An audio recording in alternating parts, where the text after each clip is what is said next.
Nella composizione in primo piano è raffigurata una donna con copricapo policromo arricchito da cammei e perle.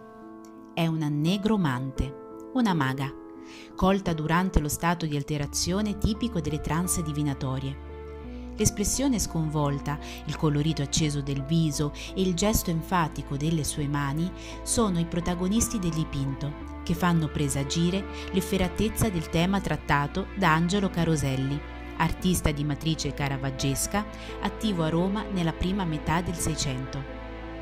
Altri particolari dell'opera vanno legati al tema della stregoneria. In primo piano spiccano un teschio che brucia sui carboni ardenti, un libro aperto su cui figurano simboli magici e una candela.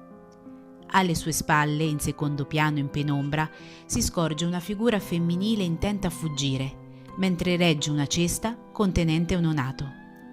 La donna, forse con il volto girato all'indietro per l'orrore del gesto che sta per compiere, è in procinto di gettare tra le fiamme il piccolo.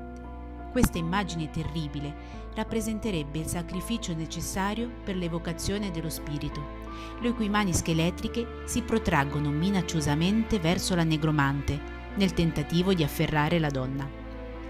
Sulla colonna raffigurata a destra, nel capitello, è leggibile in corsivo la parola crudeltà, che sembra alludere al sacrificio umano del fanciullo, mentre un suggestivo scorcio architettonico, simile ad una quinta scenica, fa da cornice alla divinazione.